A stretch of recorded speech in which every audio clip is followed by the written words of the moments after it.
for those who watch online, and we welcome those that are here and those that are with us digitally to our service today, our service on forgiveness and prosperity. It's called Forgiveness, the Portal to Prosperity. And I love what Drac and Nancy have done with these lessons on prosperity, and this is the second of 3 lessons that they are doing this month. So hopefully you're on with us and following and able to bring your life into even greater joy. Prosperity is about everything, right? It's about money, it's about abundance, but it's about an abundance of all good things. And we need and want all good things. Why?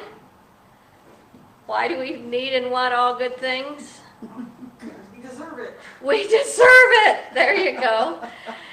And yes, we do. And very often we don't realize that we deserve it. And because also when we are in that place of abundance and prosperity, we're able to give the gifts that we came here to earth to give. And we are full of gifts.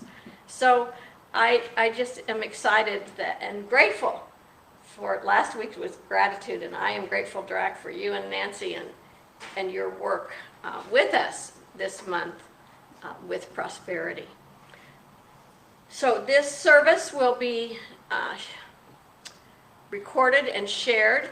We have had trouble with our website. I have to be honest, I just found out last week that our website was down, and one of our website helpers was getting notices, and she thought we were getting notices that we had to pay. But we weren't getting notices, and so it went down. So she paid today, so we should get our website back up. And so this is on our services are on our website. They're also on our Facebook page. So you can always look. And we have a YouTube site as well that you can follow them on.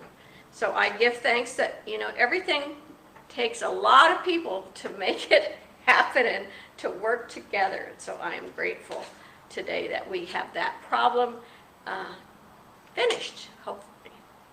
So let us sing Count Your Blessings.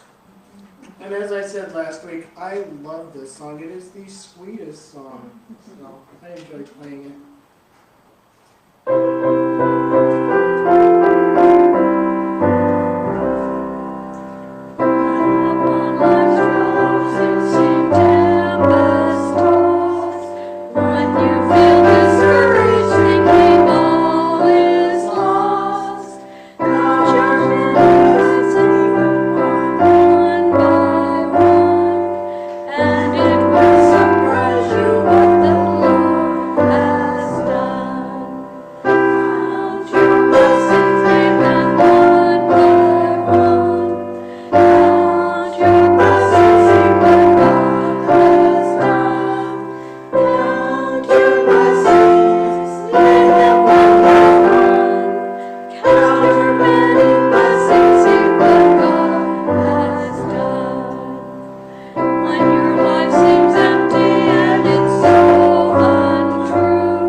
Today. Okay. So, as we settle into our chairs, let us settle into prayer. I invite you to let my words be your words, as it feels comfortable, and to let your words be your words as you need them to be. So let us mindfully be here now.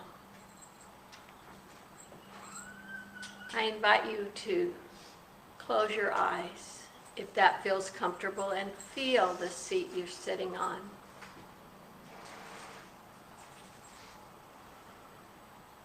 And allow yourself to sink into it a little deeper. To relax the muscles that you use to help you move, and to just let the chair support you.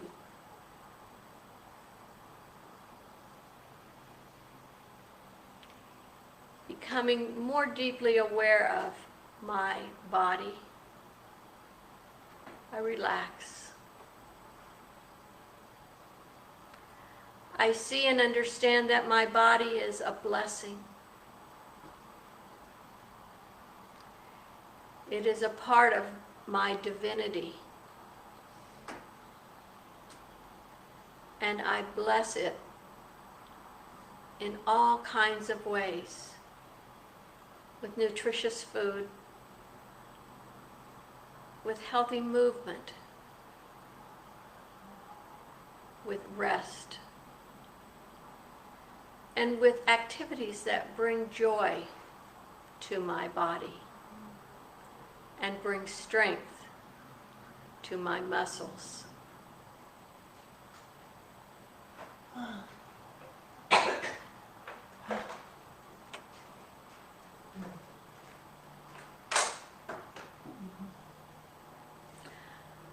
I let go of the things that stress me. I let go and I give them to the One, to the Divine, to God. For I know that of myself I can do nothing, but as I am divinely guided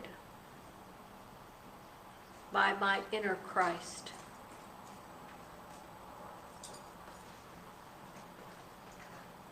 And so I listen. I let go of the past, and I forgive myself for the errors that I may have made. And of course I have made errors, for I am human. Errors are a way of learning. And I have learned much on this earth journey. I forgive not only myself, but I forgive those who I feel have hurt me, have taken advantage of me, have used me, or have taken advantage of ones that I love. I no longer give them real estate in my mind. My forgiveness blesses me, frees me, allows me to be completely and wholly who I have come here to be as a spiritual being with an earthly body. I live in joy now and in freedom. And I am a light to those around me. And so it is. Amen and amen. Amen. Let us now sing the Lord's Prayer.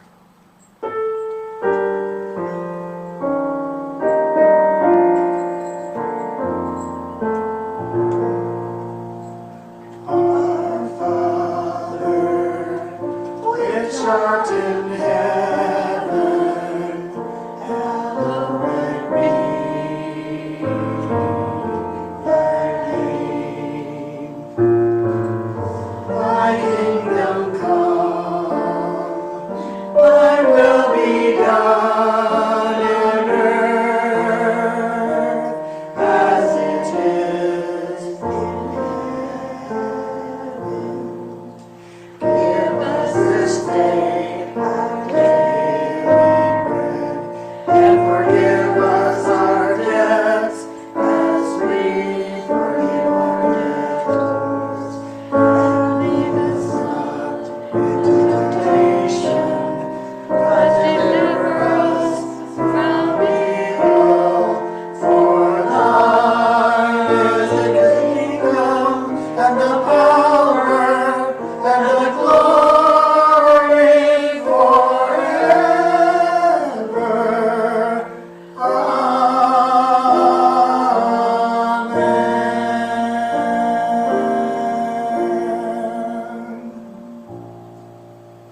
announcements now, and as most of you know, we love to share our food with each other, and there is food for today, an abundance of food, so I hope you will stay and let us give thanks to all of those who have brought food for us. This is the first of 2 classes on prosperity that Drac and Nancy are doing, and it will be right after lunch.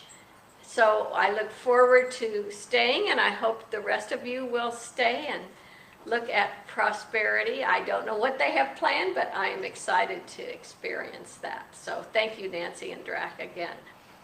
This Tuesday is our Upland Interfaith Council's Conversations About God. It takes place in the Upland Library, in the lower level in the community room. And they're going to talk about the temples that the Latter-day Saints have. There's a couple of temples that have just been completed that have not yet been dedicated. And after they're dedicated, nobody but LDS people can go into them. But many of us are curious, and so they are going to talk about it, and then if people want to go see the ones that are getting ready to be dedicated, they will help people find ways to get to those. So very exciting time and a very nice community to connect with. This week, I am out of town Tuesday, Wednesday, and Thursday. So we will not have our regular Zoom meditation, nor will we have our regular Thursday class. So I ask for traveling prayers for us as we go up the coast, up to San Francisco, and then back down the coast this week. Just a little getaway time. And then all of that will be back on next week. Friday, Laura Burgess has initiated a global day of healing, and that will be at Cesar Chavez Park in Pomona from, I think it's 3 to 6, 3 to 6:30, something like that. So I invite people to come. She really wants a big group to come out. There's so much happening on Saturday that I'm only going to give you a little bit of it, but the annual pilgrimage is on Saturday, and it starts at the Pride Center in Pomona and goes to Cesar Chavez Park as well. No, is that right? I think so. Tony Serta Park. Tony Serta Park, which is a lot closer. Yeah, just Tony's, thank you. You've got good eyes, if you could read that. Okay, Tony Serta Park. And then there's a powwow following, I think, after 2. So there's a lot to do, and it's a wonderful activity.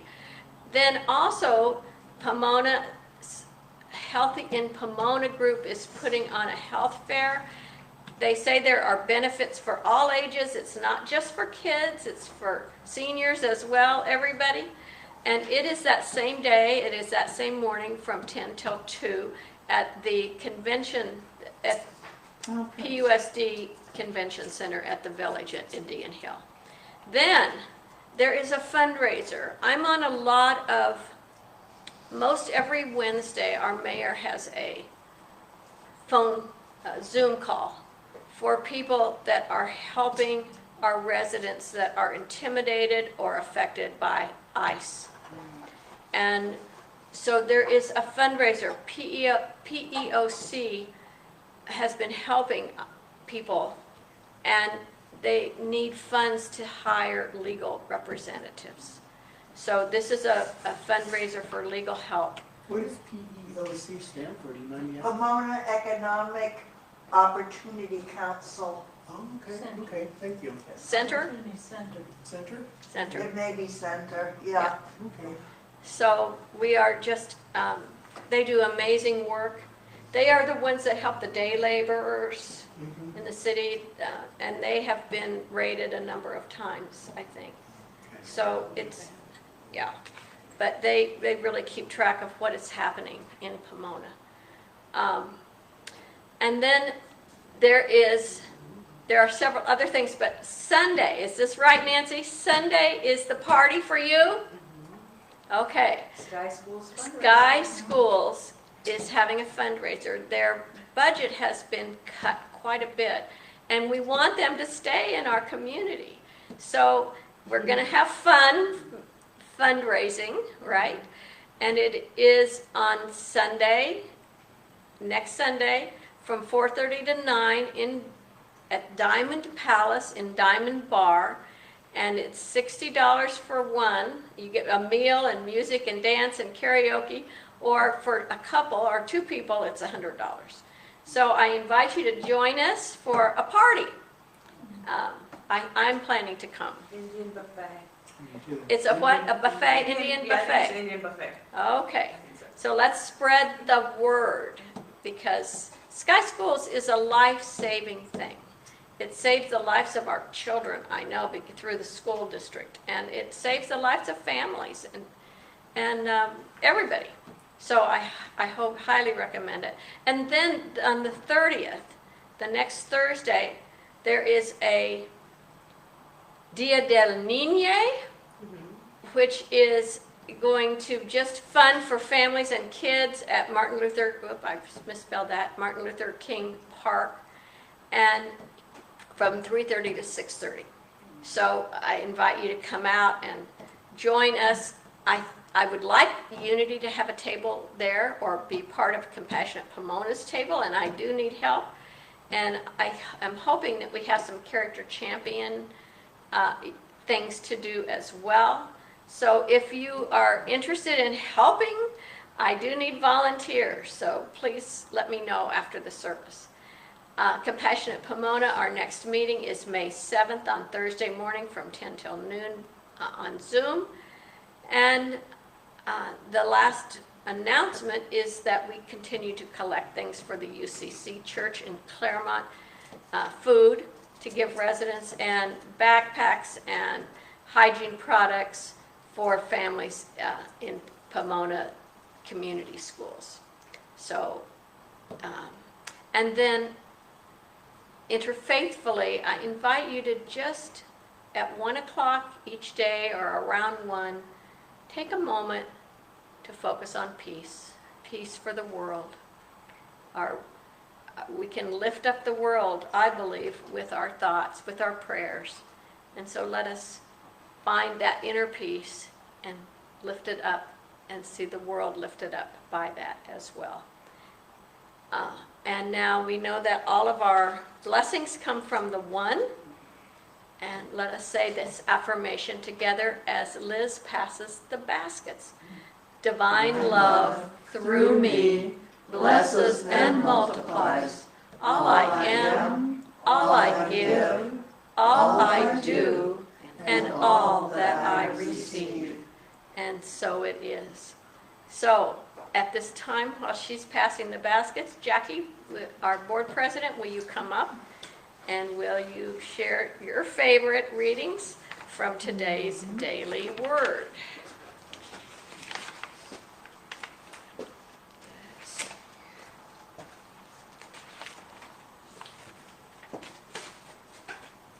Okay, well, great. Okay. Good morning. Good morning. Good morning. The word for today is friendly. I greet others with a friendly and open heart. Together. I greet others with a friendly and open heart. The Bible contains many stories that encourage hospitality towards strangers. For instance, Jesus welcomed everyone to his ministry, from the hungry and the sick to strangers and social outcasts. He loved unconditionally. That same loving energy is within me. When I greet others with a friendly smile, I not only am sharing one of the great lessons of Jesus, I am expanding my world and giving myself the chance to learn and grow. If I feel hesitant meeting new people, I remember how it felt to be welcomed by friendly people when I was new to a school, a job, a church, or a town. I was grateful for those people who extended themselves in friendship to me. These memories inspire me to be friendly now. And from Matthew 25, verse 35, I was hungry and you gave me food. I was thirsty and you gave me something to drink. I was a stranger and you welcomed me. Thank you, Jackie.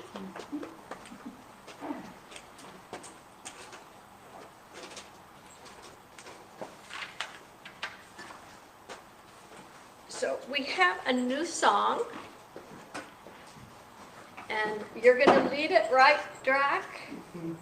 It is called Spirit I Am I? It's very simple, and it's written by a man named David Alt, and inspired by the words from A Course in Miracles.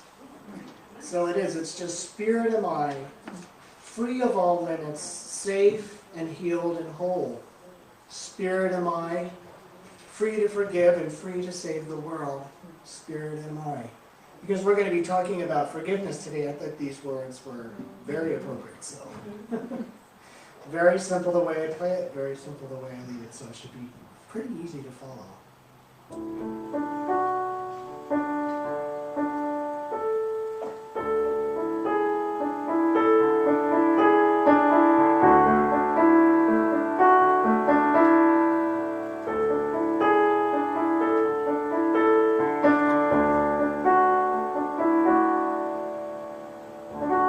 Spirit am I,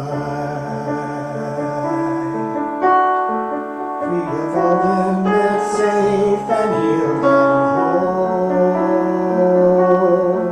Spirit am I, free to forgive and free to save the world. Spirit am I, Spirit am I. All limits, safe and healed and whole. Spirit am I, free to forgive and free to save the world. Spirit am I, Spirit am I, free of all limits, safe and healed. Spirit am I, free to forgive and free to save the world. Spirit am I, Spirit am I, free of all limits, safe and healed and whole. Spirit am I, free to forgive and free to save the world. Spirit am I, Spirit am I, free of all limits, safe and healed and whole. Spirit am I, free to forgive and free to save the world. Spirit am I. One more time. Spirit am I. Free of all limits, safe and healed and whole. Spirit am I. Free to forgive and free to save the world. Spirit am I, Spirit am I, Spirit am I, Spirit am I.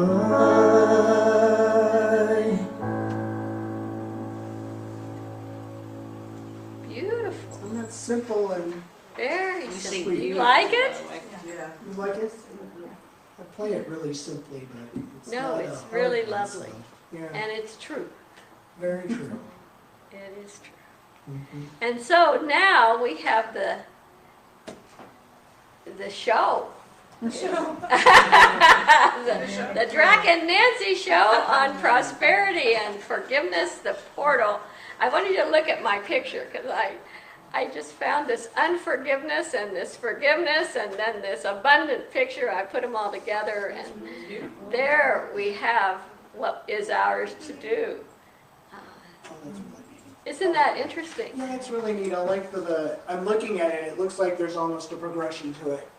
Well, and and the portal, you had named this as a portal to prosperity, and so I love portals.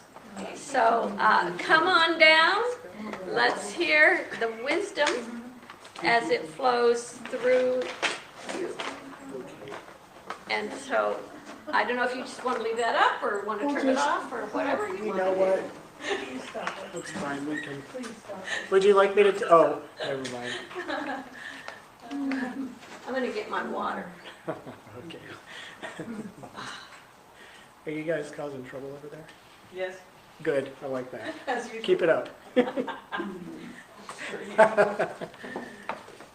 So, this Sunday is the second Sunday in a 3-part series on prosperity that Nancy and I are doing. And Nancy and I looked through this book. It's called Unapologetic Manifestation, 5 Steps to Create the Life You Want by Ken Daigle. It was really neat because I went to a CSL convention the other week in Reno, and guess who I bumped into and got a free book from? Ken Daigle. And I had no idea who he was. He had no idea that I was going to this Unity Church and talking and using his book. Introduced himself out of the blue, Yeah. and we struck up this conversation. And I was like, funny thing, after he told me his story, I attend a Unity Church. I speak there. I'm a minister. And I'm doing a whole thing on prosperity with a close spiritual friend of mine. So he invites me to his table. I go over there afterwards, and he says, "Here, he says, my goal is to sell 10,000 of these books, or give away 10,000 of these books, because I want to seed this prosperous consciousness in the world, and to me that's so incredibly important. I want people to have this. So I'd love to give you some of my books." I go over there and he says, "Here's your books," and I look at them and I go, "Wait a minute. These are the books we're using." And that was a really, really sweet connection that we had. So he's doing his work in the world, and I'm hoping that we can pay a little of this forward. After this service, Nancy and I are going to do a class on forgiveness, and this class is really going to be experiential. We're going to walk the group through a process of journaling and deep introspection around resentments and things to release, culminated with a very simple ritual of taking what we want to release and releasing it. So if you can stick around for that, we'll be having a meal afterwards, and then we're going to do this really lovely, deep, rich work. So I've pretty much already told you what we're talking on today. Prosperity is an interesting thing, because oftentimes when we think of prosperity, we think about money, having enough to make ends meet. Sometimes some of us know it's about going with the flow. A lot of times, though, we don't think about forgiveness. And what Nancy and I are going to talk about through stories and things that we share is why forgiveness is such an integral part of prosperity and why it's so important, really. So that's what we're going to do. So Ken Daigle said something at the beginning of his chapter on forgiveness that really struck me. He said simply, "We are the first recipients of our words, whether loving or unloving." We are the first recipients. And then he quoted Matthew chapter 7, verse 1, "Do not judge so that you may not be judged." Do not judge so that you may not be judged. Jesus knew. He knew a lot of things, didn't he? And then, of course, all of us in here have heard of this quote. It's such a world-famous one. "Holding on to resentment is like drinking poison and hoping the other person will die." And why is that? Why is that? I mean, if you really sit with that. Because the reality is that every word we do think, every belief that we have, every emotion we run through our body, we're running it through ourselves. We're living with that. We are living with it. like I said. So when we are angry with somebody or resentful, and we don't just go through our natural anger and then kind of get it out and work it through, and when we keep rerunning that tape, we are the ones who are suffering. We are the ones that feel upset. We are the one whose cortisol levels go up in our body from the stress, that impact our immune system, that make us tired, that mess with our ability to sleep, which further impacts our hormonal balance. I mean, it's a biological thing. Our emotions, our spirituality, it's a biological thing. We are living in our bodies emotionally and physically with this. Now, he can define resentment as feeling pain over and over again, or to, as he put it, re-feel. So every time we run a tape inside ourselves about something that, as I say, pisses us off, we are emotionally beating ourselves up. So that's why it says holding on to resentment is like drinking poison and hoping the other person will die, because they don't know you're doing it. They're just over here just having a good old time, and we're over here going, suffering, you know. So Ken told this story, and I love the way he told it about the prodigal son. Let me look at my clock. I want to make sure I keep this right. Okay. We all know this story, but I like the way he told it. A man had 2 sons. The younger son went to his father and said, I want my inheritance now. Give me my inheritance now. The loving father agreed, divided the estate, and the younger man took his share, left home, and squandered the money in wild living. When the money was gone, a famine hit the land, and the son found himself starving and alone. He eventually found work feeding hogs, but he was so hungry that he longed to eat the pods that the pigs were eating. That's pretty low, huh? Yeah. He came to himself. He realized who he was. I like that. He came to himself. He realized who he was and said, even the servants in my father's home have clothes and more than enough to eat. I will return home, confess my sins, and ask for forgiveness. He set off for home, but before he could even get there, his dad saw him at the distance. His dad dropped everything, ran to him, and embraced him. The son said, Dad, I am not worthy. I have sinned against heaven and you, and I only ask to be treated as a servant. But his dad told the servant, quick, get a robe for my son, shoes for his feet, a ring for his finger, and kill our fatted calf. We got to celebrate, for my son who was lost has been found. This moment is profound. Whenever I tell this story, known as the prodigal son, this is what Ken's saying. In Luke chapter 15, I remember that the father does not need to forgive his son because he never condemned him. Think about that. He never condemned him in the first place, so of course it wasn't hard, was it? He wasn't sitting back there being pissed off, running a tape in his mind about his stupid son who took the money too soon, ran off away. He doesn't appreciate me, the little twit. There was none of that going on. No suffering on the father's part. So relaxed and open. He's like, oh, son, I'm so glad you're home. Man, I've just been so worried. Let's celebrate your coming home. He was thrilled. Thrilled. But there's the elder brother now, isn't there? The elder brother, who I can relate to because I'm like the older brother. I'm the responsible one. He wasn't there when his younger sibling came home, and returning from his long day in the fields, he heard a celebration. He asked a servant, what's going on? And the servant said, your younger brother who was lost has been found, and your dad's killed the fatted calf. We're throwing a big party. The older brother refused to join the festivities, holding back his affection and isolating himself in anger, judgment, and resentment. After all, he had dutifully stayed home and worked alongside his dad all this time. All this time. And I just sit there and I do that because that is so me. I have played that tape in my own family, actually, with myself inside. So let's go back to this whole resentment thing with refeeling and doing things over and over in a sad little neural loop and how we suffer for it. The prodigal son's older brother, he missed out on enjoying the whole feast. He was probably so pissed off he didn't even want to eat anything. And if he tried, he wouldn't have tasted it much and it wouldn't have digested well because he was all riled up. He missed out on the fun and the whole party. He just missed out on all of it, sitting in his corner, balled up. He missed out on the loving connection with his brother and his dad in that moment. He just was completely out of everything. In essence, he denied himself the good that he could have had in that moment. He denied himself. It was him who denied himself. He stepped on the hose within himself of joy and just kinked it. Who paid for that? Who paid for that?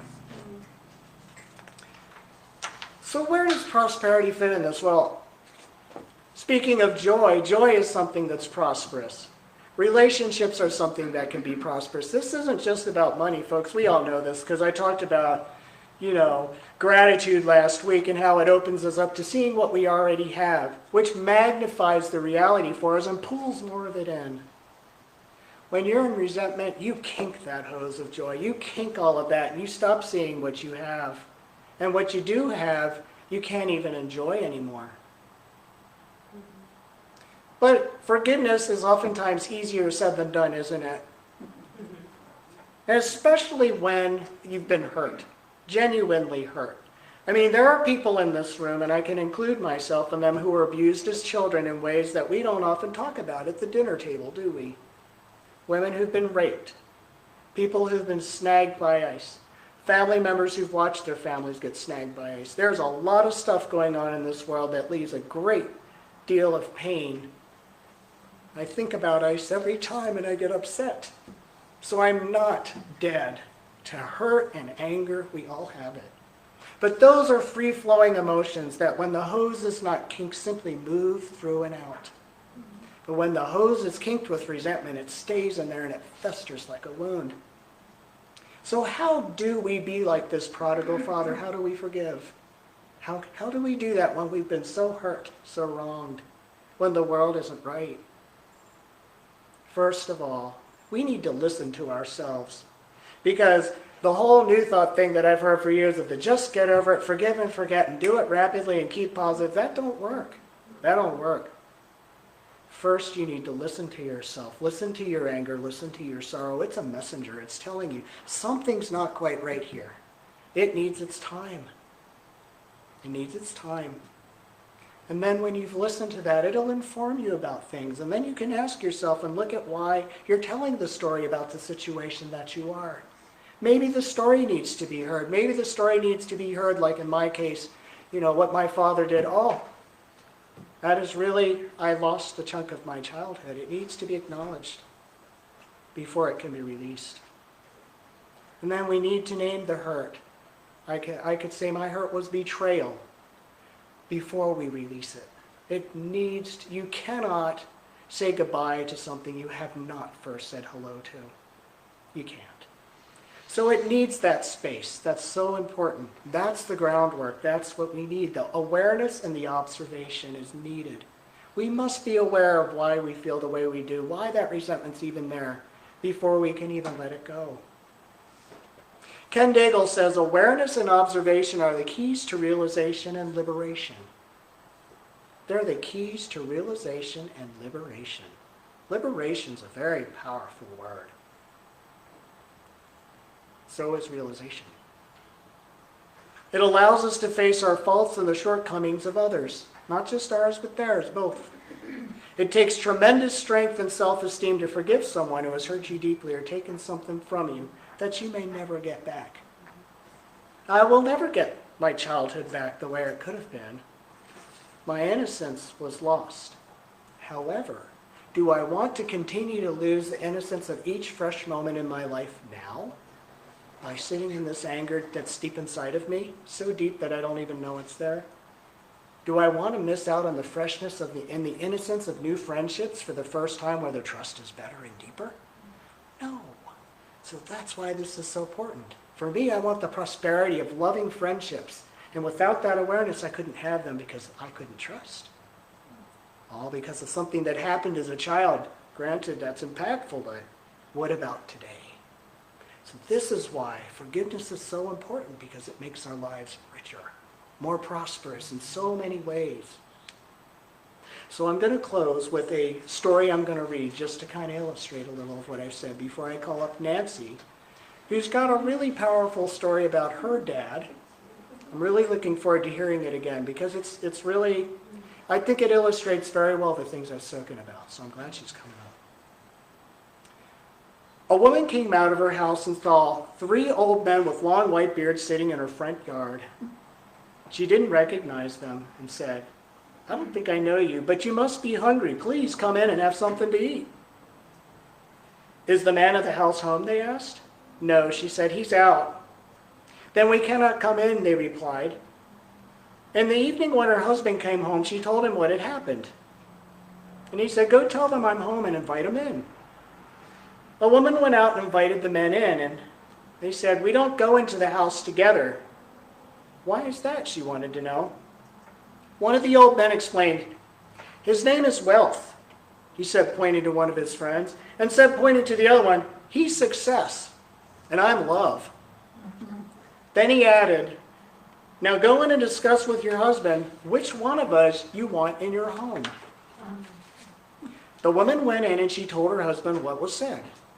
Her husband was overjoyed. "Well, how nice," he said. "Since that's the case, let's invite in Wealth. Let him come and fill our home with wealth."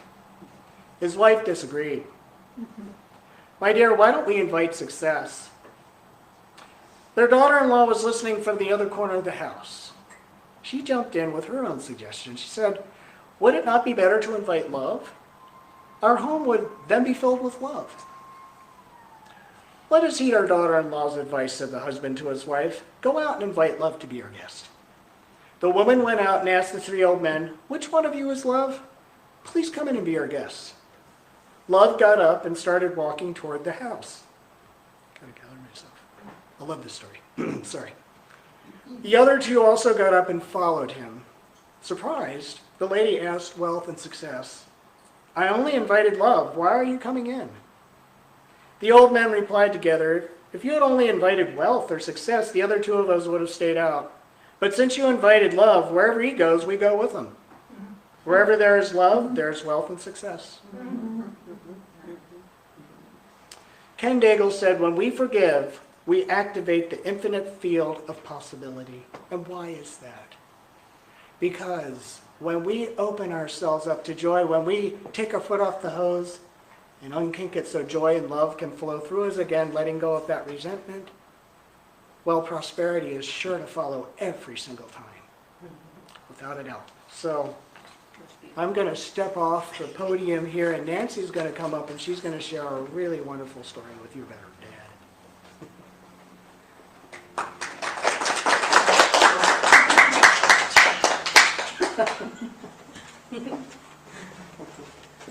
Hello, friends. Hey. I'm happy to be with you one more time. I have a story, but I have a couple other things I just wanted to share, touch on briefly about forgiveness. Those of us who have been to church, it's Christian church for so long, the Christian approach,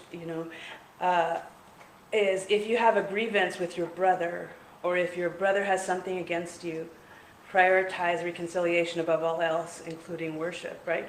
So in the service, it says, like, if you have anything against your brother, go fix that, and then come back to the altar. So it's such a mainstay of, I think, all spiritual paths to forgive. Because that resentment that we're holding, it makes us feel not clean, right? And that in our true nature is that pristine, beautiful, clean, pure spirit. So it's Matthew 5:23, 24. It is where you can find it in the Bible about if you have something against your brother. And just a few things. It says prioritize peace. If you're in the middle of worship and remember a conflict, leave your offering at the altar. Go make peace first and then return. And do it directly. Go to them personally, one-on-one, and talk to them. And if your brother has a grievance against you, you take the initiative to reconcile with them. So in terms of forgiveness, sometimes we feel like well, why should I didn't do anything. Why should I forgive them? I didn't do anything. Well, but if your friend or the person who's holding something against you feels like you did something, then that alone is enough to like step off of your ego and go to them. Because even if the harm was unintentional, each of us has that responsibility to smooth it over and to make it right? So that's not easy. I mean, that means forgiveness takes compassion, and compassion takes strength. So we have to set aside being right many times to be able to repair our relationships, right? And if that compassion were to be built up, this notion of forgiveness, if we can do it in our own life, with our own family, right, in our own community, then that, of course, would spread out into the whole world. Because there's so much tension and hatred and blame just everywhere today. So it's good to remember that it begins with us and then it spreads all the way out, right? And my teacher, Sri Sri Ravi Shankar, spoke a lot about forgiveness. This is his picture. And I just wanted to share something with you about blame and forgiveness. So he says, the first step on the spiritual path is to stop blaming yourself. People blame themselves saying, oh, I did this wrong, I'm no good. What is a spiritual path? It's going inward to be in touch with yourself at the core of your being. When you blame someone else, do you want to be around them? No. So if you blame yourself, how can you go deep within yourself? The biggest impediment to meditation is self-blame. Self-blame prevents you from settling down. And if you can't settle down, you start to blame others around you. We oscillate between self-blame and blaming others. We judge ourselves too much, or we judge others. Either we're not all right, or someone else is wrong. Wake up and stop judging. Don't be too hard on yourself. You're part of a phenomenon that's happening. Like the trees, the rivers, and the birds are here, you're also here. So many birds have taken birth and so many birds have died. So many trees have sprouted and grown and they've all vanished. Like this, so many people have come into this world and they'll all pass. Then new people will come and go. The planet has been here like this for billions of years. We don't see that this is how things are. When you see your life from a bigger context, then you stop blaming yourself. We need to find that balance to recognize shortcomings without blame. Not denying and not blaming, but recognizing. The mere recognition itself takes you further. So the first step on the spiritual path is to stop blaming yourself and stop blaming others. Then you're able to go within yourself. And when you go within yourself, you find that there is no other. The formula of love is this: there is no other. So I find that beautiful. And it's when I started learning about this Vedic philosophy and doing the breathing techniques that I now teach, this was like critical. Like the first step is to stop blaming yourself. And it's so interesting that people who hold the most against others are also very hard on themselves. It's reflexive. The harder you are on yourself, the harder you are on others. So that work is ours to do, right? To be able to expand in forgiveness. Yeah. So my story about my dad is very interesting. So I grew up, you could call it in a typical Latin household, but in the U.S., right? So I'm an immigrant.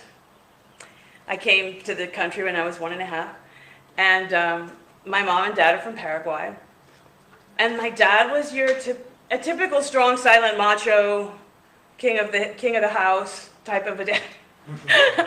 And it was difficult to be raised in sort of an open American society, but in my house it was 1950s Paraguay.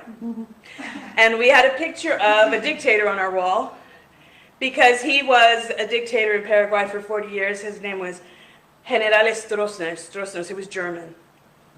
Really? Yes. So my household was a little like that. When I say my dad was a tyrant, yes. So I just, I couldn't understand why my dad was so mean and so critical. And at one point it was so terrible that I didn't want to even live anymore. Like, he was my nemesis.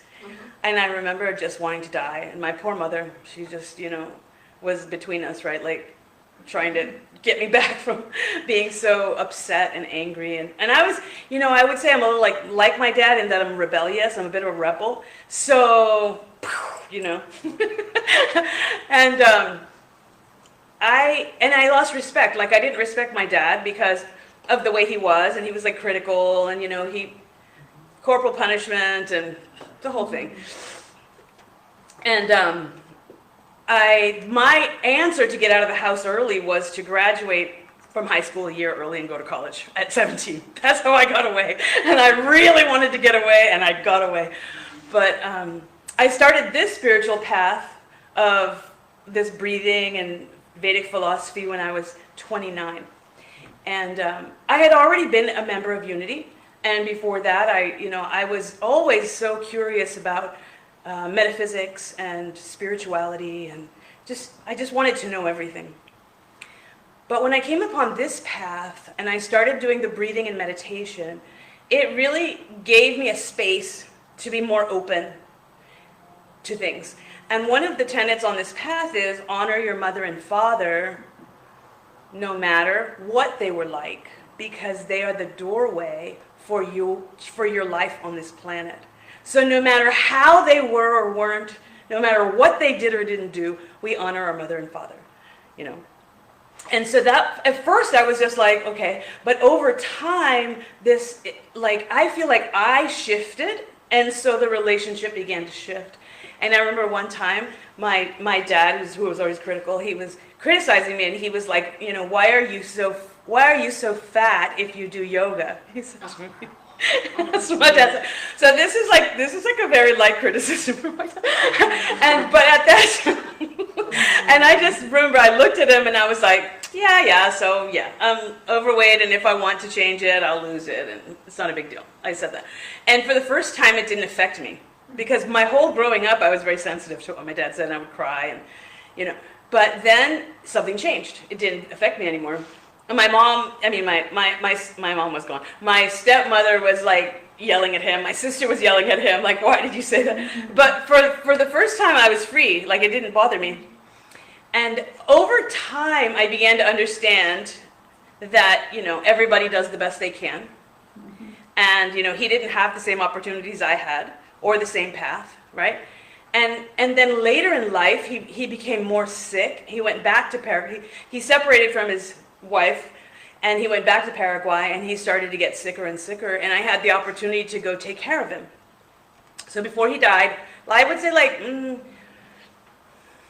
3.5 months before he died, I went there, and my goal was just to wake up in the morning and just take care of him, like make his 3 meals, give him his medicine, and that was it. I just would get up, take care of him, go to bed, get up, take care of him, go to bed. Well, first I would meditate, though. I would do my breathing and meditation before I did all that. And I was so surprised that I felt not only I felt that it was my duty as a daughter to do this, but I started to feel such not just compassion for him, but I wanted to be with him, and I wanted to please him, and whatever that hardness and that hatred that I used to have was gone. I felt friendly with him. I wanted to be around him. And I was so grateful to my spiritual path and to the divine, because I never in a million years thought that level of forgiveness was possible. I call that when you have karma with somebody, that you just kind of hate them. You kind of hate each other. And you might even hate each other, for no reason, right? But there's a story behind it some of us believe in reincarnation, and then there's a story behind why you meet someone, you just don't like them. You don't know them, but you don't like them. But guess what? Maybe you do know them. So I can tell you, when I was a little baby, I saw my dad. I think I was being potty trained. Very little I was. And I looked at him with hatred. I remember being that big, hating my dad. So that freedom that I received in that karma, that relationship being purified and cleaned, was amazing. And I still look back and I almost can't believe it, because he not only did I didn't respect him, he was going to be the last person I would want to hang out with, like even just to have a conversation with. And then he became my friend. And at the end of his life, he really had no interest except for he wanted to know about the wars, the battles that took place in Paraguay, because they had a war. 3 countries declared war on Paraguay. So there were many battles, and like 90% of the men died. And they even sent children to war, so it was terrible. But he was interested in that, and there was a newspaper that was doing like a little book every Sunday on a different battle. So I would like get up early, go get the paper that had that little book, and then go home and then make his breakfast. And I would like put the book next to his breakfast because I knew that he would be happy, right? Because it's the only thing he was even interested in anymore. And he was so happy. So he would eat his breakfast and he would like read the book. And I was so happy that he was happy. So I feel like anything is possible with the divine. And no matter how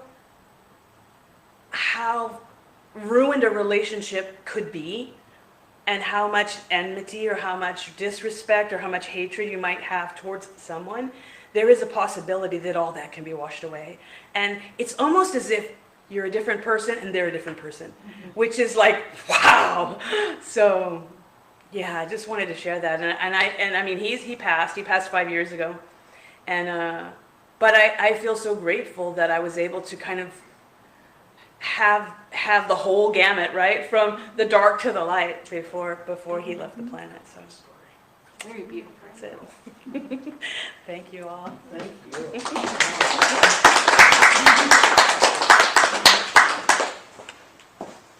I heard it much more fully this time. You told me more. That was really, ow. So Drac has special music for us.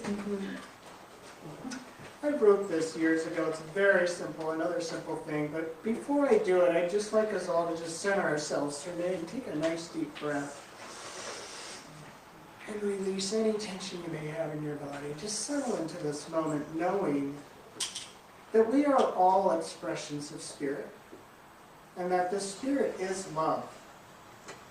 And that we are all open to receive what spirit offers us and to let it move through us and offer it to others.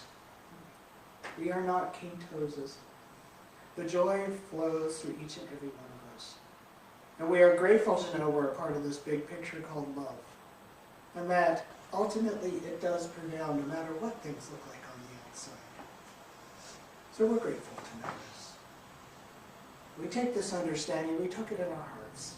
We hold on to that, the one thing that is okay to hold on to, loosely, but understandingly. Knowing that all is well and taking care of itself as it should. And as we sit in this moment, this simple tune I call Open Heart that I wrote so long ago, I hope it touches you.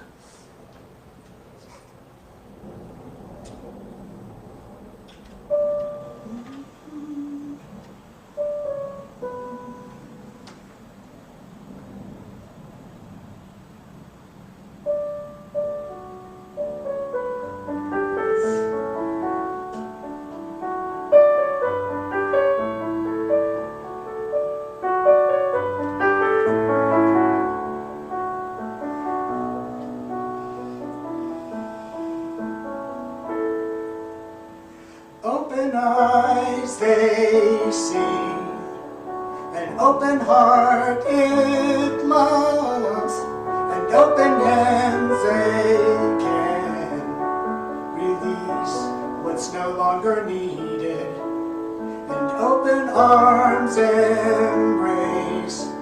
They only feel life's grace, and when the night sets in,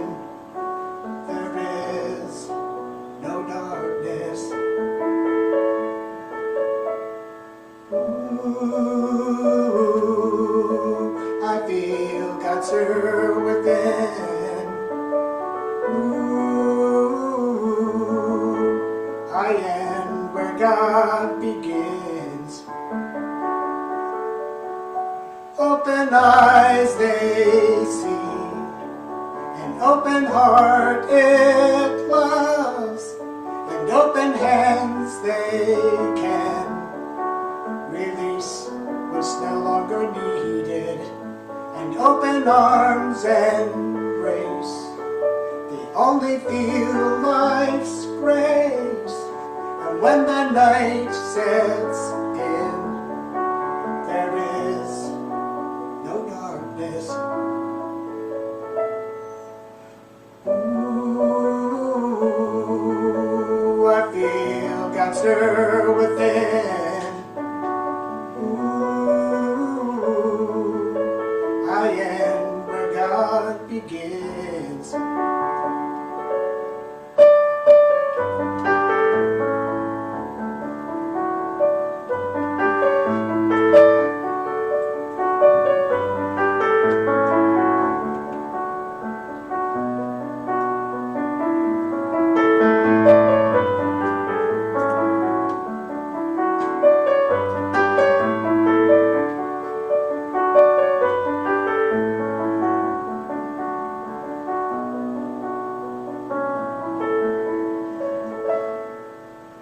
Ooh, I feel God stir within. Ooh, I am where God begins.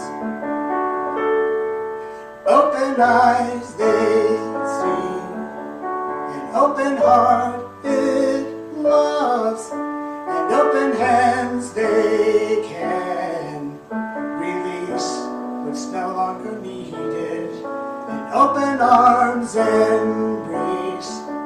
They only feel life's grace, and when the night sets in, there is no darkness.